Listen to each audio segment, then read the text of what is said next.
శ్రీ గురు చరిత్ర అధ్యాయం 25. శ్రీ గణేశాయ నమ. శ్రీ సరస్వత్యై నమ. శ్రీ గురుభ్యో నమ. అటుపైన శ్రీగురుడు చేసిన దివ్య లీలను వినిపించమని ప్రార్థించిన నామధారకునితో సిద్ధముని ఇలా చెప్పారు. ఒకప్పుడు వైడూర్య నగరంలో ఒక ముసల్మాను పరిపాలిస్తుండేవాడు. అతడు హిందూ మత ద్వేషి, ఎంతో కఠినాత్ముడు. అతడు తన రాజ్యంలో గల వేదాంగ పారంగతులైన పండితులను నిర్బంధంగా తన దగ్గరకు రప్పించుకొని తన ఎదుట వేద మంత్రాలు చదివించి వాటి అర్థాలు చెప్పమని శాసిస్తుండేవాడు. అందుకు అంగీకరించని వారికి ధనాశ చూపుతుండేవాడు. అయినప్పటికీ కొందరు శిష్టాచార పరులు అలా చేయడం తమ వల్ల కాదని చెప్పి నిరాకరించేవారు. కొందరు నికృష్టులు మాత్రం అతడిచ్చే సంభావనలను ఆశించి వైదిక ధర్మాలకు విరుద్ధంగా అతని ఎదుట వేదార్థము చెప్తుండేవారు. యజ్ఞకాండలోని అంశాలు వారి నుండి విని ఆ దుష్టుడు యజ్ఞాలలో పశుహింస చేసే బ్రాహ్మణులు, ఇతరులు చేసే జీవహింసను నిందించడం తగదని అవహేళన చేస్తుండేవాడు. అలా వేదార్థం చెప్పిన వారికి తన చేతికొచ్చినంత సంభావనలు ఇస్తుండేవాడు. ఆ సంగతి విని ధనాశ పరులందరూ అతని మెప్పును కోరి అతని వద్దకు తమకై తామే వచ్చి వేదార్థం చెప్పసాగారు. ఒకనాడు ఉత్తరాది నుండి వేద పండితులైన బ్రాహ్మణులిద్దరు వచ్చి ఆ రాజును దర్శించి, రాజా, సకల విద్యలలోనూ మాకు సాటి అయిన వారు ఎక్కడా లేరు.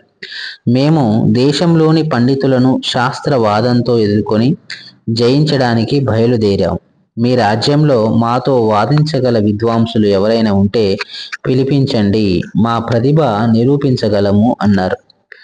పరాయి మతాన్ని కించపరచడానికి మరొక మంచి అవకాశం లభించిందని తలచి ఆ రాజు వెంటనే నగరంలో దండోర వేయించి నాటి మధ్యాహ్నం సభ ఏర్పాటు చేయించి ఆ పండితులను వాదంలో ఓడించిన వారికి గొప్ప బహుమానాలు ఇవ్వగలనని, ఓడిన వారిని దండించగలనని ప్రకటించాడు. అటువంటి బహుమానాలను ఆశించి మన వేద శాస్త్రాలను ఆ దుష్టుల ఎదుట వల్లించడం ఇష్టపడని శిష్టాచారులు కొందరు తమకంతటి సామర్థ్యం లేదని చెప్పి తప్పుకున్నారు. మరికొందరు నిండు సభలో తమకు అవమానం జరుగుతుందని భయపడి ముందుకు రాలేదు. వీరంతా ఆ కుపండితులకు జయపత్రాలు ఇచ్చి వేయక తప్పలేదు. అప్పుడు ఆ రాజు ఆ కుపండితులిద్దరికీ వస్త్రాలు, ఆభరణాలు, భారీ ఎత్తున కానుకలు బహుమానమిచ్చి ఏనుగునెక్కించి మేళ తాళాలతో ఊరేగించాడు. వారికొక ఆగ్రహారం కూడా ఇచ్చాడు. వేద పండితులే కించపరచడం ఆ రాజుకి వినోదమైంది. అంతటితో ఆ పండితులిద్దరూ మరింత గర్వించి ఆ నగరంలోని విద్వాంసులందరినీ నోటికి వచ్చినట్లు దూషించసాగారు. ఒకనాడు వారు రాజుతో, అయ్యా, మా పాండిత్యము, మా ప్రతిభ ఇక్కడంత తెలిసిపోవడం వలన ఇక్కడ మాతో వాదానికి ఎవరు ముందుకు రావడం లేదు. కానీ వాదన లేకుంటే మేము చేసే పరిశ్రమ వలన ప్రయోజనం ఏమిటి? కనుక మీరు సెలవిస్తే మేము ఈ రాజ్యమంతటా సంచారం చేసి పండితులందరితో వాదించదలిచాం.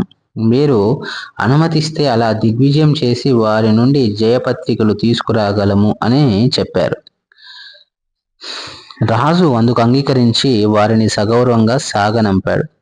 వారు ఏనుగులనెక్కి దక్షిణ దిశగా బయలుదేరి ఊరూరా తిరిగి జయపత్రికలు పొందసాగారు. వాళ్ళిద్దరూ ప్రజల జయధ్వానాలతో పర్యటిస్తూ ఒకరోజు కుమసి గ్రామానికి వచ్చారు. అచట త్రివిక్రమ భారతి వేదాంగ పారంగతుడని విని ఆయనను దర్శించి, ఏమయ్యా, నీవు వేదజ్ఞుడవైతే మాతో వాదించు, లేకుంటే ఓటమి అంగీకరిస్తూ మాకు జయపత్రమైన ఇవ్వు అన్నారు.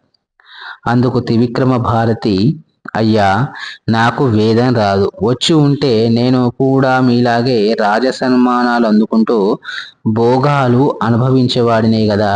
నేను ఈ అరణ్యంలో ముక్కు మూసుకొని కాలక్షేపం చేస్తున్న భిక్షువుని. నాలాంటి వాడిని జయించినా మీకు వచ్చేది ఏమి లేదు. మీరు నాతో వాదించడం కేవలం పిచ్చుక మీద బ్రహ్మాస్త్రం వేసినట్లే అవుతుంది అని చెప్పాడు.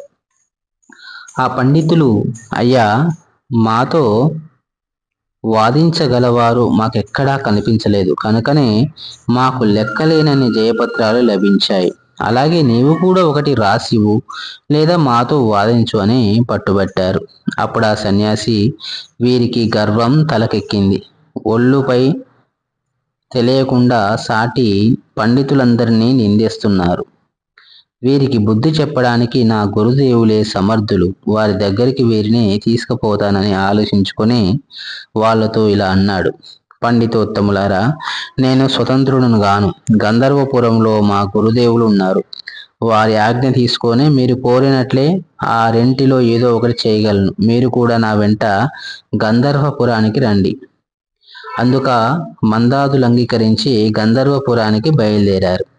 త్రివిక్రమ భారతి వినయంతో కాలినడకన వెళ్తుంటే ఆ దుష్టులిద్దరూ ఏనుగు మీద కూర్చొని వెళ్తున్నారు. సాధు సత్పురుషుల వద్దకు అలా వెళ్ళడం వలన ఆయుక్షీణమవుతుందన్న శాస్త్ర వాక్యాన్ని కూడా వాళ్ళు లెక్క పెట్టలేదు. గంధర్వపురంలో మఠం చేరుకున్నాక త్రివిక్రమ భారతి శ్రీ గురునికి నమస్కరించి ఆనంద బాష్పాలు కారుస్తూ గద్గద స్వరంతో ఆ కుపండితుల సంగతి విన్నవించి, పరాత్పర, గుడ్లగూబ సూర్యుని చూడలేనట్లే అజ్ఞానందులు మిమ్మ ఎరగలేరు. మీ చేత వారికి హితం చెప్పించడానికై వారిని ఇక్కడికి తీసుకొచ్చాను. ఈ మందాదుల బారి నుండి నన్ను వేద ధర్మాన్ని కాపాడండి. మీ ఆజ్ఞ కోసం వచ్చాను. మీరేది చేయమంటే అది చేస్తానని ప్రార్థించాడు. వాళ్ళు, మా కాలం వ్యర్థమైంది. ఇతడు జయపత్రం ఇవ్వడు, వాదభిక్ష ఇవ్వడు. మమ్మల్ని ఇక్కడికి తీసుకువచ్చాడు గనక మీ గురు శిష్యులలో ఎవరైనా ఆ రెంటిలో ఏదో ఒకటి చేసి తీరాలి అన్నారు. శ్రీగురుడు నవ్వుతూ ఈ దుష్టులతో ఇలా అన్నారు. అయ్యా, మీ వంటి వేద విధులకు వాదించడం వలన కలిగే ప్రయోజనమేమున్నది? వాదంలో సాటి విప్రులను ఇలా పరాభవించినందువలన మీకు కలిగే లాభం ఏమిటి? యతులమైన మాకు జయించడం వలన వచ్చే గౌరవం, ఓడినందువలన చిన్నతనము ఏమీ కలగవు. అటువంటి మా వలన మీకేమి ప్రయోజనము అన్నారు. అందుకు వారిద్దరూ, అలా అయితే ఇంతకు ముందటి పండితులందరూ ఇచ్చినట్లు త్రివిక్రముడు జయపత్రం ఇవ్వక మమ్మల్ని ఇక్కడకు ఎందుకు తీసుకువచ్చాడు? కనుక మీ ఇద్దరిలో ఎవరైనా సరే మాతో వాదానికి రండి, లేకుంటే జయపత్రమైనా ఇవ్వండి అని పట్టుబట్టారు. అప్పుడు శ్రీగురుడు నవ్వి, అయ్యా, వేదం సంపూర్ణంగా తెలుసుకోవడం బ్రహ్మాదులకే సాధ్యం కాలేదు. వేదాలు అపారమైనవి. అటువంటప్పుడు వేద విధులమని చెప్పుకోవడం విర్రవీగడమే అవుతుంది. ఈ జయపత్రికల వల్ల ప్రయోజనం ఏముంటున్నది? మా మాట విని ఇకనైనా ఇలాంటి ప్రగల్భాలు మానండి అన్నారు. అప్పుడు వాళ్ళు రోషంతో, అయ్యా, మా సామర్థ్యం తెలుసుకోకుండా వ్యర్థంగా మాట్లాడవద్దు. మేము సాంగోపాంగంగా వేదమంతా నేర్చుకున్నాం. మమ్మల్ని మించిన వారు ఎవరూ లేరు అన్నారు. శ్రీ దత్తాయ గురవే నమః. శ్రీపాద శ్రీ వల్లభాయ నమః. శ్రీ నృసింహ సరస్వత్యై నమః.